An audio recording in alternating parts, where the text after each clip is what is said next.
आकाशवाणी रांची से प्रस्तुत है प्रादेशिक समाचार।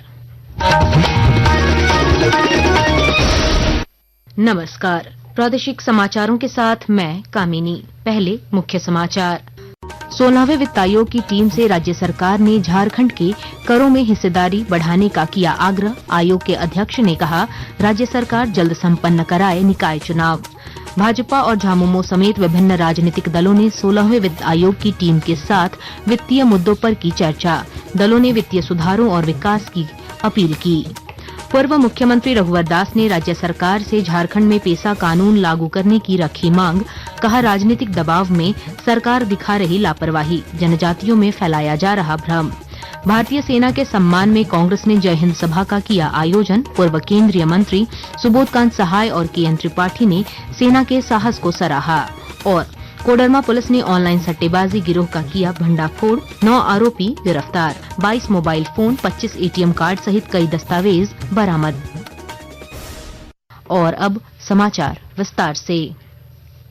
झारखंड सरकार ने 16वें वित्त आयोग से करों में राज्यों की हिस्सेदारी 41% से बढ़ाकर 50% करने की मांग रखी है। आयोग के अध्यक्ष डॉक्टर अरविंद पनगढ़िया ने बताया कि इस तरह की मांग 28 राज्यों ने की है। उन्होंने कहा कि बढ़ी हुई हिस्सेदारी का वर्गीकरण जनसंख्या, क्षेत्रफल, प्रति व्यक्ति आय, वन क्षेत्र, जीएसटी लॉस और कर संग्रहण क्षमता के आधार पर किया जाएगा। 4 दिवसीय झारखंड के दौरे के तीसरे दिन आज रांची में आयोजित संवाददाता सम्मेलन को संबोधित करते हुए 16वें वित्त आयोग के अध्यक्ष डॉक्टर अरविंद पनगढ़िया ने यह भी स्पष्ट किया कि स्थानीय निकाय चुनाव नहीं होने से केंद्र अंश राशि रोकी जा रही है। राज्य सरकार ने कहा है कि 41% जो वर्टिकल डिवोल्यूशन में सेंट्रल गवर्नमेंट को, पहले स्टेट गवर्नमेंट को 41% जाता था, उसको बढ़ा के 50% कर दिया जाए। इसके अलावा राज्य सरकार ने अपने क्राइटेरिया ये बताए हैं कि जो स्टेट्स का हिस्सा है 40 से शायद अगर 50 किया जाए तो वो जो हिस्सा बनेगा राज्य सरकार का, जो 28 राज्य हैं उनमें कैसे बांटना है। उनको बांटने के लिए उनका यह है कि 17.5% को पॉपुलेशन के आधार पर, 15% को एरिया के आधार पर, 50% को पर कैपिटा इनकम के आधार पर। 16वें वित्त आयोग की टीम ने रांची में सत्तारूढ़ और विपक्षी दलों से मुलाकात कर राज्य के वित्तीय मुद्दों पर चर्चा की। सभी दलों ने वित्त आयोग से राज्य के विकास और प्रशासनिक सुधारों पर ध्यान देने का आग्रह किया। भाजपा नेता राकेश सिन्हा ने स्थानीय निकाय चुनाव नहीं कराने और आपदा प्रबंधन पर सुधार की मांग की। परंतु 2 वर्षों से नगर निकाय का चुनाव नहीं हो रहा है। हाई कोर्ट के आदेश देने के बाद भी नहीं हो रहा है, तो यह जनता के साथ धोखा है। इस विषय को हमने रखा और मैंने वित्त आयोग के अध्यक्ष जी से आग्रह किया कि यहाँ पर चुनाव तुरंत हो, क्योंकि पिछले 2 वर्षों से जिन योजनाओं का निर्णय जनप्रतिनिधियों को लेना चाहिए था, उन योजनाओं का निर्णय यहाँ के नौकरशाह ले रहे हैं और नौकरशाह लेने के कारण भ्रष्टाचार चरम सीमा पर है इन योजनाओं में, इसलिए इस पर विचार करना चाहिए। आजसू पार्टी के प्रवीण प्रभाकर ने वित्तीय अनियमितता और भ्रष्टाचार को लेकर चिंता जताई और केंद्र की वित्तीय सहायता की पारदर्शिता पर सवाल उठाए। झारखंड मुक्ति मोर्चा के केंद्रीय महासचिव विनोद पांडे ने केंद्र सरकार से बकाया रॉयल्टी राशि जल्द जारी करने और पर्याप्त सहयोग की उम्मीद जताई। हम लोगों को उम्मीद है कि जो 16वां वित्त आयोग यहाँ झारखंड आया, उसके जो भी माननीय सदस्य हैं वो हम लोगों की बातों को काफी गंभीरता से लेंगे। हम लोगों को उम्मीद के हिसाब से केंद्र सरकार से सहयोग मिलेगा, ऐसा विश्वास हम लोगों को है। और इस राज्य की जो बकाया राशि है उन पैसों के बारे में भी जिक्र किया गया है और हम लोग चाहते हैं कि वो पैसा जब इस राज्य को मिले तो इस राज्य के विकास में और भी हम लोग प्रगति करेंगे।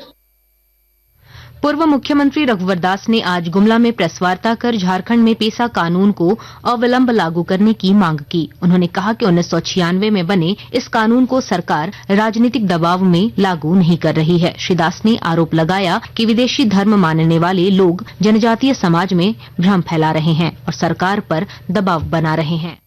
हेमंत सोरेन किस डर से पेशा कानून को लागू क्यों नहीं करते हैं? उस पेशा कानून में जो शेड्यूल जिले हैं 13-112 प्रखंड, उसमें जो हमारी रूढ़िवादी व्यवस्था है जो बहुत प्राचीन काल से चल रही, रूढ़िवादी व्यवस्था के लोग ही ग्राम प्रधान में रहेंगे, लेकिन विदेशी धर्म के मानने वाले लोग जनजाति समाज में कंफ्यूजन पैदा करने का काम के साथ साथ सरकार पर भी दबाव डालकर प्रसार भारती प्रसारण और प्रसार के लिए साझा ऑडियो विजुअल पीबी शब्द ने यूट्यूबर्स, पॉडकास्टर्स और वीडियो संपादकों को निशुल्क सेवा प्रदान करने के उद्देश्य से पंजीकरण करने के लिए आमंत्रित किया है। पीबी शब्द कॉपीराइट मुक्त, प्रामाणिक और उपयोग में सुरक्षित सामग्री के लिए एक उत्कृष्ट स्रोत है।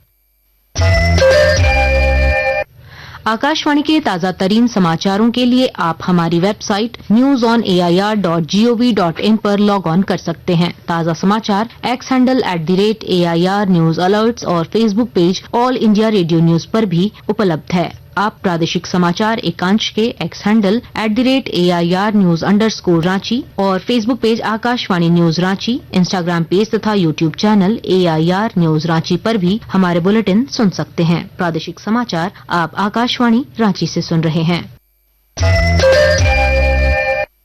डाल्टनगंज में आज भारतीय सेना के सम्मान में अखिल भारतीय कांग्रेस कमेटी ने जय हिंद सभा कार्यक्रम का आयोजन किया। इस कार्यक्रम में पूर्व केंद्रीय मंत्री सुबोधकांत सहाय, पूर्व मंत्री KN त्रिपाठी समेत कई वरिष्ठ नेता और कार्यकर्ता शामिल हुए। मौके पर सुबोधकांत सहाय ने कहा कि भारतीय सेना ने हर युद्ध में अदम्य साहस दिखाया है और कांग्रेस पार्टी ने हमेशा सेना को समर्थन दिया है। KN त्रिपाठी ने पहलगाम हिंसा का जिक्र करते हुए कहा कि आतंकवादियों को सख्त सजा मिलनी चाहिए। उन्होंने कहा कि सेना की कार्रवाई ने पूरे विश्व में भारत की सैन्य ताकत का डंका बजाया।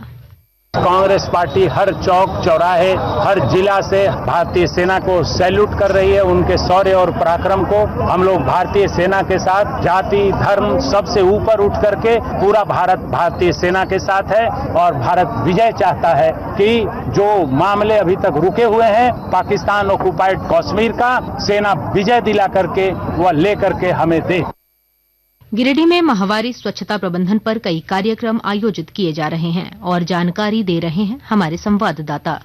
बेटी बचाओ बेटी पढ़ाओ अभियान के तहत माहवारी स्वच्छता प्रबंधन को लेकर गिरिडीह जिला में कई कार्यक्रम आयोजित किए गए हैं। जिला समाज कल्याण पदाधिकारी स्नेह कश्यप ने बताया कि माहवारी स्वच्छता प्रबंधन को लेकर महिलाओं और किशोरियों को जागरूक किया जा रहा है, जिससे वे अपने स्वास्थ्य के प्रति बेहतर ध्यान रख सके। श्रीमती कश्यप ने बताया कि किशोरियों के बीच हाइजीन किट का वितरण किया जा रहा है तथा 5 किशोरियों को माहवारी स्वच्छता प्रबंधन में बेहतर कार्य के लिए सम्मानित किया गया।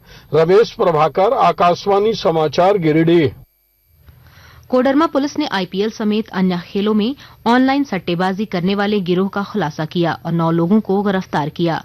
पुलिस ने गिरफ्तारियों के दौरान 22 mobile phone, 25 ATM card, bank दस्तावेज, लैपटॉप और 2 डायरी बरामद की, जिसमें पूरे देश के सट्टेबाजी नेटवर्क का हिसाब किताब था। SP अनुदीप सिंह ने बताया कि गिरोह रेडी ऐप के जरिए लोगों को सट्टेबाजी में शामिल करता था और ऐप का लिंक भेजकर पैसा लगवाता था।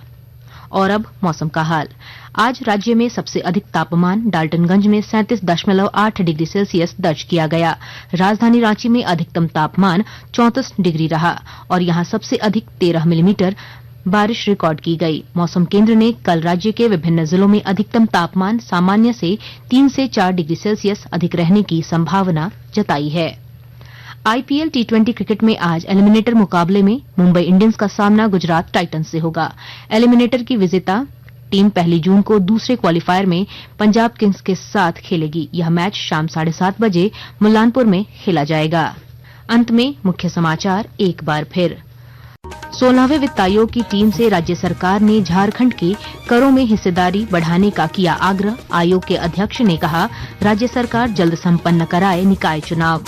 भाजपा और झामुमो समेत विभिन्न राजनीतिक दलों ने 16वें वित्त आयोग की टीम के साथ वित्तीय मुद्दों पर की चर्चा। दलों ने वित्तीय सुधारों और विकास की अपील की।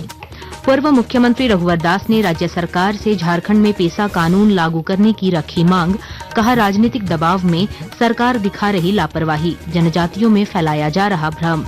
भारतीय सेना के सम्मान में कांग्रेस ने जय हिंद सभा का किया आयोजन। पूर्व केंद्रीय मंत्री सुबोधकांत सहाय और KN त्रिपाठी ने सेना के साहस को सराहा। और कोडरमा पुलिस ने ऑनलाइन सट्टेबाजी गिरोह का किया भंडाफोड़, 9 आरोपी गिरफ्तार, 22 मोबाइल फोन, 25 ATM कार्ड सहित कई दस्तावेज बरामद। इसके साथ ही आकाशवाणी रांची से प्रादेशिक समाचार का ये बुलेटिन समाप्त हुआ। अगला प्रादेशिक समाचार बुलेटिन कल सुबह 8:30 बजे प्रसारित किया जाएगा। नमस्कार।